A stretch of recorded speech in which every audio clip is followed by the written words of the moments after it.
the one thing about sourcing, being a reporter and being in the room, you are at the mercy of who talks to you. And one of the reasons why players virtually never trust the reporters is because of something that the reporters have been told for forever. I remember being told this by GMs when I first got into the business. Players come and go, we'll always be here.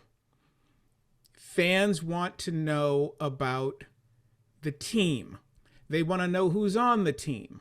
And once a player is not on the team anymore, they don't care about that player as much. So the entire business in a lot of ways is completely imbalanced in the first place in terms of who you think you're writing for and who talks to you. Who are your sources? The best stories are the ones where you actually do have some balance, where you've got an opportunity to talk to everybody involved. Most times in virtually any situation, there's going to be an imbalance. There's going to be some side that talks to you more than the other. The question is going to be how much you're willing to, for lack of a better word, how much are you willing to carry that sort of water and to have that imbalance in the sourcing.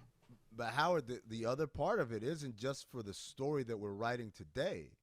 The other part of this equation is, how do I guarantee that the access continues in the future? So regardless of who talked to me more today, it's who's going to keep talking to me. Yeah, and people always say that about this in terms of, well, you're just trying to, access journalism and you're trying to make sure that you maintain your sources. And I think there's a lot to that in a lot of ways. I've never really felt that. I think maybe it's because whenever I walked into a room, nobody really trusted me anyway, because I've never really been particularly kind to any management source anyway. So it's not as though they're like, yeah, he's going to be our guy to funnel stuff through. But at the same time, I think that there's always that fear, especially when you're trying to break news. When you're in the position that Woj and Ethan and Chris Haynes and that those guys are in, and Jeff Passan and Adam Schefter and those jobs, those are news breaking jobs, and those jobs absolutely rely on who's going to talk to me, because I got to be first. And I haven't had one of those jobs in a really long time where I had to be first on stuff. And especially in the Twitter age, where being first is being first by a matter of nanoseconds, right? Instead of being first before tomorrow's paper. But Kate, I wanted to ask you how you feel about a changing business. When I was at the San Jose Mercury News, I covered technology during the rise of Silicon Valley. And we all know 25 years later, a lot of people made a lot of money on the dot-com boom. And we had to do those same disclaimers at the Mercury News, that the San Jose Mercury News is an investor in Cisco Systems, or the San Jose Mercury News has owned stock in 3Com. So the newspaper was actually profiting from Silicon Valley, even though we were covering it. However, there was an edict at the paper that we as reporters, we couldn't buy stock in any of those companies. So we didn't have a chance to cash in. We didn't have a chance to buy into the whole thing, right? You're like, I'm willing to put the disclaimer in the article. I'll exactly. Buy some How come we can't put the disclaimer? Today in sports, because now all we do is talk about branding, you are part of that story. We are working on documentaries with players specifically, and Steph Curry has his own production company, and LeBron James has his, and Serena Williams has hers. And so now when you're dealing with these individuals, and, we, in some ways, may be business partners with them in a way even beyond when we were, at ESPN, where, okay, the company is the rights holder with MLB, but I'm not a rights holder with MLB. Yeah. Where's the journalism fit here? Yeah. To your point, Howard, I think the word you said there about branding is exactly where my mind goes, because the idea that all of us have our own independent brand has been developing for the last, 10, 15 years, something like that. And now people actually use that language. Oh, well, the Amin Elhassan brand, this is what it is. And this is the audience that might come with it, as opposed to you being a vessel for whatever paper publication you worked for. Now you have to think about the conflicts of interest that exist on your interpersonal level, because every little piece of quote unquote content you make now, with the technological revolution of the last 20 years, can instantaneously turn into profit on many different platforms. Yeah, and Kate, isn't that interesting? I was going to say, I don't mean to cut you off there, but I was going to say, but isn't that interesting too? Because traditionally, and when I was in J school, they used to tell us that you had to make a decision as to whether or not you were going to be a voter if you were covering politics. You weren't even going to vote because you didn't want anyone to think that your reporting was slanted. And now you watch CNN, you watch Fox. It's very, very clear. They don't even hide this for the most part. Even the reporters don't hide it, that there are ones on the Democratic side and one's a Republican strategist or whatever. And the reporters are in that game as well. I mean, sorry, Kate. And that's a great point. And we could suggest, and I think it's true, that there's always been, the thing we all say, there's always been bias on interpersonal levels in journalism. Like you're not going to remove bias, but I will suggest that back a generation ago, when you really had to be cognizant of how you were expressing those biases and how they might come out either in your language or in your writing, or as you said, like voting, should I vote if I'm covering this certain race? Things you couldn't cover. Yes. The fact that you had to be so cognizant at even the most minute level of how your biases could express themselves, I am suggesting that generation ago belief and that system that we lived in actually allowed you to focus on work and try to eliminate the biases from it. Whereas I feel like now being biased is part of the platform building. And the conflict of interest, because historically it seems we were only what's the word here? We were only forced to express certain conflicts of interest. Like you said, this paper owns stock in this company. This paper is owned by a parent company and also owns this other paper. Because there was the belief that like we're trying to eliminate as much as we can from reporter biases, no personal conflicts of interest, no editor was really pressing on you to say, okay, you're reporting this piece on so-and-so. What agency do they work for? What agency reps you? Like no one's even asking those questions from an editorial. We never had agents until now.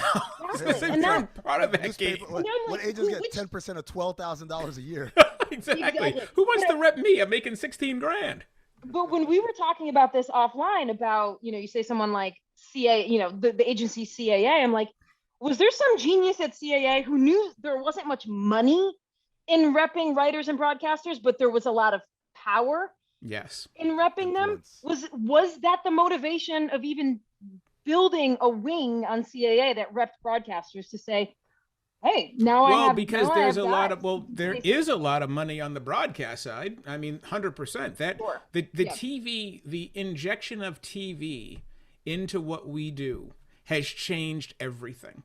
When I got into J school, when I was at Temple University, the first thing they said was, if you're here to make money, go down to Speakman Hall and become an MBA.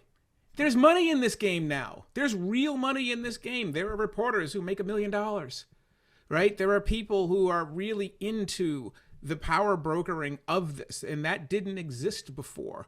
Now it does. And now, in addition to all of these other elements that can get you into the game, now, yes, it's very, very helpful to have friendly reporters. It's like the scene in The Godfather, remember? We got guys on the newspaper, on the payroll. They might like a story like that. They just might, right? I mean, it's the funny thing, what Kate is talking about is it's not the introduction of new biases or conflicts of interest. It's the acceptance of them. That's right. We're not hiding it. I think about the Cuomo brother thing is fascinating because it's not like they found out, wait a second, you mean you two are related? And this whole time you've been kind of like being, giving him a little bit of love over there. It's like, no, we knew. No, it was the asset. The conflict of interest is the asset. A generation ago, would we have allowed Chris Cuomo to cover his own brother, his embattled brother? Right. And this is, to me, this example, I mean, as you're pointing out, is the most extreme example that has been in broad daylight for the last 5 years. So it's like, they're actually brothers. You are on the show and you are brothers. And we rubber stamped that. We were like, this is great because now he's going to be on the show. I'm going to have more access. Yep. You're going to think to yourself when you watch Chris Cuomo, oh, well, he's in the know because his brother works there. We're like, that is the most extreme example of what we're talking about. But it's obvious. Everybody knew.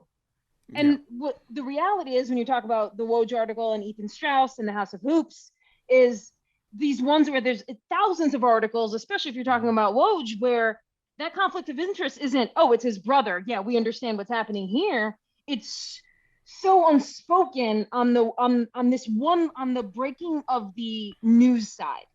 I think on the commentator side, it's more pronounced that I'm biased. I'm taking this angle, but there's this weird little pocket of sports journalism. Yeah. So Kate, you said something yesterday when we were talking that I thought was really fascinating that ties into these unspoken biases, right? That going back to the Jeremy Strong New Yorker article and how Jeremy Strong apparently was very hurt by it, and Aaron Sorkin and Hathaway and all these people came out and said this guy had an agenda, the writer, and twisted it. And you said it's funny because whenever someone writes about something that you know about intimately, you always walk away like, that's bullshit. That's not how any of this works. And, these guys are biased or whatever, all these things, right? But then every other topic that you're not intimately familiar with, you kind of take it for its word, right? Because you don't know any better, right? But to me, I think we need to stop here for just a quick second. And I think we need to make sure we understand, or we're speaking the right language about the difference between bias and conflict of interest. When I read the story, when I read Ethan's story, did Woj have a conflict of interest? Is he in business with the person who he's really writing the story in favor of? I felt like when I read that story, I felt like, and when I read the Woj story, I was like, well, where was ESPN being a little more circumspect? We need more on the other side on this. We need more from Dame's camp on this. We need more. That's not a conflict of interest. That's just not really great editing, right? The conflict of interest is a different story, and even more prominent. When I first got to ESPN in 2007, I was extremely concerned because I know that, the word independent journalism, the phrase independent journalism is they're all multinational corporations as well, but they weren't business partners necessarily with the National Football League. So, but when you come to ESPN, you're covering an industry that your company has a vested stake in. And so it was really, really challenging to enter that world and say, okay, well, how am I going to navigate this? Right? Because I've never done this before. And I think that, to me, the real question is, the bias piece is always going to be something in journalism that we have to battle, that we have to fight with, because you can be biased with somebody just by having a better relationship with them than the person that you're writing about, right? But the conflict of interest is what's really on the rise, the actual business partnering of these particulars. Howard, you and I spoke on the phone yesterday, and I asked you that the line in the sand is it a blurry one or is it bright? And you said it's only blurry if you make it. So it's only blurry. It's only blurry if you need it to be blurry. It's actually pretty damn clear, right? I mean, I remember which colleague I was talking to, but one of our ESPN folks had said something like, I didn't go into this business to take an oath of poverty. And I'm like, well, you kind of did, because there are certain stories you can't cover. There are certain things you can't do. The number of times that you'll get a call from some PR company asking you that they're going to fly you to Jamaica for a story. We can't accept that. We can't take that, right? We can't accept gifts. There are certain things you cannot do because you need to own the public's trust. And when that goes away, then you've lost. Then we've lost. The game is officially over. And so when we go into it now, making it seem as though we can simply just blur these lines, that's really, really dangerous stuff. And the problem is that the lines are pushing us further and further and further to the outside because everybody's in business now. Yeah. Well, I think I can wrap all this around what we've been talking about. Amin, you had mentioned, the idea I was sharing about the Gell-Mann effect, actual effect, term coined by Michael Crichton, about how you can if you read something that you are an expert on in like New York Times Magazine, the example being like running, right? And you're like, that is an amateur parachuted in and wrote that. Then you proceed to flip through the rest of the magazine and absorb every other story as if it is truth verbatim. Like that's the Gell-Mann effect. And I think that concept was sparked by the fact that I would, not that anyone's trying to profile me, but if anyone asked to profile me, it would be a hard no, because I don't believe that anybody can actually capture the truth of anybody else. And I worry about these things we're talking about, the rising conflicts of interest and the conflict, and it's a perfect, Howard, like separation between conflict of interest leading to bias. Like those two things being separate. I assume that both of you feel the same way. If someone was trying to profile you, wouldn't you be like, yeah, I know how the sausage is made, and I'm going to pass on that. I don't talk to the media. Right? Well, I don't talk to the media. I got both of y'all beat. I just have my kids make a movie about me called King Amin. Then I know I'll be a hero throughout. That's right. That's right. That's a callback right there. This world didn't respect Amin, but they're gonna respect y'all. Yeah. Set a place at the table for Oscar. Right. And I also wanted to bring another piece of this up, and that is the true financial conflicts of interest and also the mission. How does the mission survive in this world? Let's face it, like, as much as we want to be Pollyannas about it, if we wanted to do some expose on gambling, DraftKings underwrites our company, right? I mean, if we were talking about, remember when we were all at ESPN and the whole Playmakers thing, and the NFL went nuts about that, or when the boys were doing, when Mark and Steve were doing League of Denial. And so these conflicts are real. They are real, and they are constricting the business. How do you navigate the real financial stakes and the real conflicts that we have to navigate every day? It's it came up in our op-ed call yesterday where, hey, Adam McKay is, intertwined with Meadowlark Media. He's got a Lakers TV series coming out in March on HBO. What if it's not good? Will any of us say that out loud, given that he's, technically a team member for us here? And I think that's the other weird thing. I think when people think about those conflicts of interest that we describe, they always think it's like the high-level big media, right? ESPN, billion-dollar rights deal with the NFL. They can't say anything wrong. But the idea is that even us, this small little startup that has set out to do things the right way, and not fall into the same pitfalls of pitfalls, pitfalls of falling into pitfalls. I think that was like, trying to avoid that, but it happened. Better. Allow myself to introduce myself. Right. Kate, let me ask you, was there a way was there a way that CNN could have handled this, or simply by giving Andrew Cuomo that job, they were doomed at some point when your brother is who he is during COVID and the rest? Yeah, well, I assume that all three of us throughout this conversation and as we were thinking about it, you're mining yourself for what conflicts of interest exist in what I'm doing right now. And I can name a lot of them for me. I mean, the very broad one is that I love talking about female athletes and women's sports. Do I feel a vested interest from a very social perspective way in women's sports and female athletes? Is there a we there for me, right? Like when I say we and female athletes, that is in some broad way, a conflict of interest. And then we can mine down further to the simple fact that I write a lot about female athletes, but then also we're at Meadowlark and we also have a doc side. Is there going to be a female athlete or an athlete at all who says something or does something? And then we also want their participation in a doc. And for me, your question about CNN, the answer is in there, in that you can't tell me that CNN, all the higher ups, didn't have that little feeling inside of them all along of we are heading toward a waterfall here. This is choppy water, but I'm going to ignore it. I'm gonna hope it diverts. You can't say that in the last.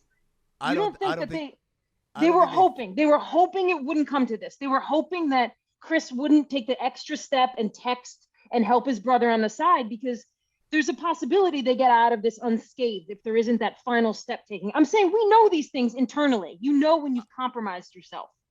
I think at the beginning of this, they were like, this is awesome. We've got a guy who's got like straight to the horse's mouth. Don't got to go through sources. We've got a bat phone. Agent. We got a bat phone, right? And then after it goes bad, oh, I can't believe Chris. That's how they do. They're not worried about that because they're going to ride it to the end, right to the waterfall's edge. And once the boat starts to go over, that's when a helicopter picks them up. And we are holier than thou, Chris Cuomo. You're fired. Is it even more cynical than that? Is it even more cynical that it's like, okay, let's look at it this way? More cynical? Even more cynical. That was pretty cynical. Let's go even more cynically, which is to say, if he goes down, we don't go down. And the value that we're going to get by having that access is going to far outweigh any potential scandal, because at the height of the scandal, we'll just get rid of the bad apple. And we still got all of the stuff that we benefited from previously. It was like the conversation that we were having a few months ago on this very program about the power of the corporations, that the power of corporations is so strong now that all they need to do is cut you loose, and they don't have to have any ethics. Yeah, no, I mean, since you're a brand now, you're essentially a brand on your own. And if you're the brand, it's almost as if you're being hired, but you're subcontracted. You're the brand working for the company. So the company, once they cut you loose, their ethics and their choices never have to be in question. Like, for example, why isn't a big part of this story to CNN, what were you thinking? Right. We know exactly what you were thinking. You were thinking this exact conversation, that the benefits were far going to outweigh whatever trouble could come ahead. And if there was trouble, then he would pay the price. But our business goes as usual. It's like the inverse of the conversation that you and I were having, Howard, about China. If someone takes a stand, some athlete takes a stand, like, who's really going to, we might have like one moment of clapping for them, but then they're going to have to bear the burden of having done that. And is what comes back to them, whether monetarily or social capital, really worth that little brief moment of, oh, good for you, way to take an ethical stand? Yeah, the gold star on the forehead.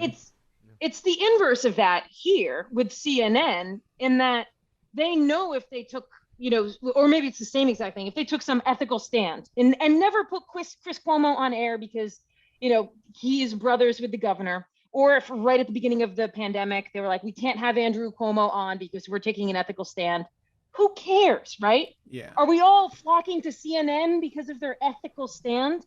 And now, in the aftermath of this quote unquote scandal, where are we turning? Are we like, we're not going to watch CNN. We're going to turn to the beacon, the ethical beacon of what? Of what? Of yeah. where? It feels like you can just quote The Godfather every single time we have one of these conversations. It's also like when you're looking at the landscape, you're going to say, okay, well, we're going to put the gold star on our forehead, but we're losing out because the game is being played over there, and that's how they're winning the game because we're choosing not to play. Yep. So is there some way we can get in this game and be the ethical winners in the game? It's almost as though it's like your 401k. We want to act as if we care about the world, but yet our retirements are based on having investments in Standing Rock, right? Yeah. So, that actually happened to me a couple of years ago. I decided to go into my 401k portfolio, and there I am, Mr. Big Talker, investing in private prisons. I'm like, pull my shit out of there, right? I'm serious. I'm like, I don't know what's in all those mutual funds, right? Yeah. Start digging into your own money, and then you go, oh, on second thought, I don't stand for any of this, but yet you want a nest egg. Is there a way? I'm reminded of the conversation we had about Enes Kanter and China and pointing a finger, the holier than thou finger. What would we compare to a person who looks down on people who are smoking as someone who quit smoking, but they're doing it with a lit cigarette in their hand? Yeah. Is there a way to do it and acknowledge, like we talked about earlier, or do you With just the disclaimer in the yourself? third paragraph? Is there a way that we can third Parenthetical. paragraph disclaimer all the way through life? Can we Type this on my disclaim our iPhone. way through life? Wearing But Nikes? I think I said, yeah, exactly. I think I said like a few episodes of this ago that, when someone asks like your worst quality, and I don't mean in a job interview, but even if you're just hanging around with friends, like self-awareness, what's your worst quality? Everybody always says their third worst. You're not really revealing your worst. And in the same way, I feel like these disclaimers do the same thing. Like whatever the most scary conflict of interest that you have as a reporter, that you're terrified of people knowing, you better believe you're not actually putting it in the disclaimer. You're putting the one that alerts people that like you are aware that disclaimers go here. You have one, and so please see me as a respectable journalist who reveals all of these. But the true ones that are layered down, that are so intertwined with relationships and the podcast you want to turn into a scripted movie because content is everywhere now. Those are the ones that you are not going to be revealing in that little parenthetical disclaimer. No, that's right. That's right. And I think that the important piece of all this isn't simply the fact that, yeah, okay, we're all part of the same hypocrisy, but it is something else, which is specific to this industry. You have to be better. This is journalism. Yeah. I'm not talking about you being a hedge fund manager and you've got all kinds of other things that crisscross, right? In this industry, there are standards, and those standards are under assault because the business is changing. The business is changing right in front of our eyes from an individual standpoint, in terms of the brand that now instead of working for a company, you're also working for yourself. Yeah. In terms of the people that you're talking to, LeBron James is going to talk to you at practice, before the game and after the game, or after the game, but he's not going to talk to you on your podcast because he doesn't own a piece of your podcast. He only goes on podcasts that he owns. And so all of this sort of branding, privatization is really affecting the word public, which is what we were supposed to be, public journalists, serving the public.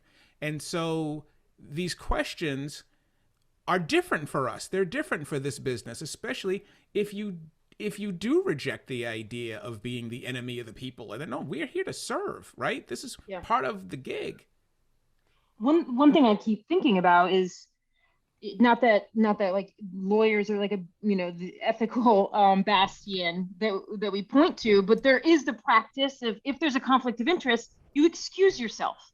You ahead of time, it's like, give me the name of so-and-so, let's look it up. I've actually represented them, have to excuse myself.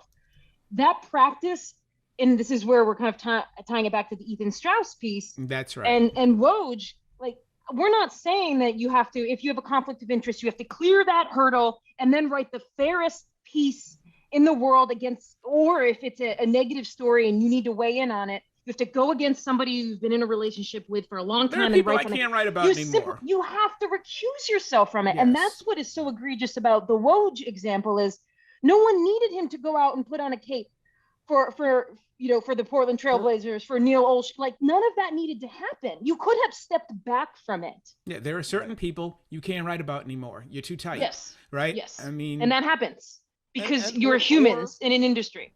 That's right. Or, there are other people at the company who cover basketball. Maybe you could be the good teammate and help hey, look, this is Neil's side of it. Neil will say this, and this. And I've talked to some guys, and they'd say this, and that. And then you let someone else who doesn't have those biases do it. Earlier when I brought up the Spurs example, the interesting thing for me at the time was he did it going after Kawhi Leonard, who wasn't really a talkative guy, and did it in support of R.C. Buford and Greg Popovich, two of the most respected people in the industry and people that we look at universally as they know how to do it at the best level. They're among the best who ever do it. in this case, what makes it so perverted is he did it going after Damian Lillard, who is no stranger to media, no stranger to getting his side out there. Very well liked, I would argue, one of the most Teflon player in the NBA. More than LeBron, more than Steph Curry. Nobody criticizes Damian Lillard because he's just found this niche of being able to be liked by everybody, right? So it's a very risky target to go after in defense of, again, a guy who, even if he didn't have all this toxic workplace stuff, has been fairly inept at his job as well. So it's just like you're going out on the craziest limb for someone that maybe would have been best suited just laying low and then going back on the carousel in a couple of years. Isn't this like the inevitable outcome when you've been given so much power and you've been absorbing so much power and you've been gathering so much power? And here I'm speaking of Woj at ESPN. You get to the point where you might even become delusional about the power you have and that there can't be pushback because you are the king. And it feels like that when you cross that threshold, you start making the mistakes. And because this feels like a mistake if you're looking at it from Woj's perspective of wanting from a journalism, to, certainly from a journalism perspective. Go ahead, Kate. I'm sorry. I'm sorry. I was just gonna. Yeah. You know how he's insulated. He's insulated himself from a lot of this, even though it still exists. Is that this opinion-based column? He hasn't done a lot of that lately. He hasn't done a lot of that since he left Yahoo. You go back 10 years ago, see the things that he was talking about LeBron James, not reporting, just straight opinion-based stuff about how LeBron doesn't know what he's doing. He fired his agent. He's hiring his homies to just kind of do things, the guys that have become some of the most powerful people in the business. He was after them at all times, mainly because of a lack of access. By the way, fast forward, Damian Lillard, one of the things is that not a lot of access given to Adrian Wojnarowski. And so, but what's happened over the years is as the importance of news breaking has grown, he's really gone away from those kind of stories and just stuck to like, hey, so-and-so got traded, so-and-so got signed, which, again, there is a level of implicit bias and conflict of interest when you say, what a great deal by the Knicks again, without acknowledging. Well, because you're saying nice things about a person who needs nice things said about them. Yeah. But right? I mean, this is the power of our job. You can disguise that as I was just breaking the news transaction. Well, and that's what I was going to say. This is particularly insidious because someone like Woj or someone who has built their career on breaking news earns trust in that they're not giving you the left or the right. They're giving you this transaction, this detail. Here's a news item. This is just a fact of the transaction that's happening, which then lends itself when they do venture into something that is opinion from somebody in the know. The casual sports fan will be like, oh, well, this is a newsbreaker. Therefore, this is one of those I'm extending like the credibility that this, which is leaning on opinion, is actually fact because it's coming from someone who has established their reputation as a simple, like, objective transaction breaker. Well, that's why it's so insidious too. Yeah, no doubt. Okay, that's one of the reasons why. 2 points. One, it was really, really important to me when I first got to ESPN to make sure I had as many opportunities to create those lines in the sand that weren't blurry that Amin's talking about. And that at that place, you know, it was just part of the ESPN culture, and it didn't suit me very well, but it was something that a lot of people engaged in, which was on a big story. I remember when I first got there, the Michael Vick story, Michael Vick dogfighting story. I was out there reporting, and then later that afternoon, you would get a call from a producer asking you to come on and give us your opinion. I'm like, how am I supposed to walk into the room? They're all watching me on TV. I'm supposed to be objective here. And then I get on TV and say, oh, this dude should be traded. And that guy, Michael Vick, should go to prison. He should be under the jail, right? This is why it's very specific to our business. Do you want people to trust you? They are not going to trust you if today you're a reporter, tomorrow you're a columnist, to the Woj point, where if you're writing, you're writing pieces and now you're supposed to be out there on breaking news. Those are two different skill sets and two different demands. You know what's funny? I submit to you, to the layperson, they don't know the difference. They don't know. They have no idea. In the same way that people will. Well, that's why they used to put your face in the column, so you knew there was a difference between that and the news story. Right. Like the people don't know. They really don't know. They don't know the difference. But they do. I think I agree with you that they they couldn't name the difference, but the difference that I think gets extrapolated is, oh, I got fired up about what they said. Oh, because they were on there giving me their opinion, there was an opinion for me to take the opposite side of or to agree with. Whereas when you have someone on who, like if Howard did go on, right? But instead of giving his opinion about what was happening with Michael Vick, he stuck completely to here's what was said, here's what's happening, here are the facts. I don't think the audience member would be like, oh, that person didn't give me their opinion or didn't editorialize, but the takeaway would be that was less interesting and got me less fired up, and the producers are recognizing that as well. So that's where like I don't know how to like tie a bow on this thought, but as we were leading into this conversation, I was thinking so much about like the last 15 years, pretty much all of our high-end intellectual capital has been spent trying to solve one problem, which is making people stay on articles or in apps or on technology 7 seconds longer. 7 seconds longer than they would have before. The smartest minds in the world were trying to solve that problem. And I think that is tied into the idea of content, because then it bastardized the idea of content. And then it made everyone believe that they can get into the quote unquote content game. And now here we are. Yeah, just as nothing bastardized our business more than the word media. I'm sorry, when I walk on and see a four-square round table, and this guy's a Democratic strategist, and this guy's a Republican strategist, and that one is a think tanker, and this one is an operative, there's no journalism on the screen. Right. That's not, I mean, that may be media, but it's not journalism. But to Amin's point, nobody knows the difference. Everyone gets, painted with the same brush, and there is a specific difference. So I'm going to leave it at this and throw us around the round table here.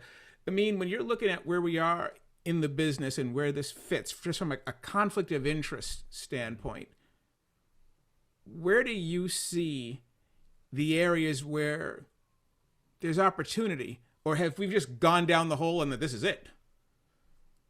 We've gone pretty far down the hole. I think first and foremost, anything with a clear conflict of interest. If you are represented by the same agency that represents the subject of your article or your news story, you have to disclose that. That one's easy. There's disclose and recuse, probably. Recuse, yeah. At the very least, disclose. At the very least, disclose. Right? And then the next beyond that is, do you recuse yourself on some of these? So for instance, if it's a personal relationship, is it enough to disclose? I know in my capacity as an analyst, I've talked about Steve Kerr or David Griffin and pointed out when I worked with them, this is the kind of to give context to what's happening right now. What about when your employer is hiring you for that very access? Absolutely. But at the same time, the way I go to sleep at night is I tell myself, when they mess up, I'm not going to be the one who's going to bend over backwards. They didn't really mess up. Damon Bruce from 95.7 in San California. Francisco, was sitting next to me in Game 7 of the 2016 Finals, and I have him as my character witness to the rest of the time of me saying, Steve Kerr is blowing this game with his rotations. Him playing players that should not have been out there. Him not playing players that should have been out there. I killed Steve for Game 7. The same way that I hold Griff very accountable and responsible for what's happening in New Orleans right now and what's happening with Zion.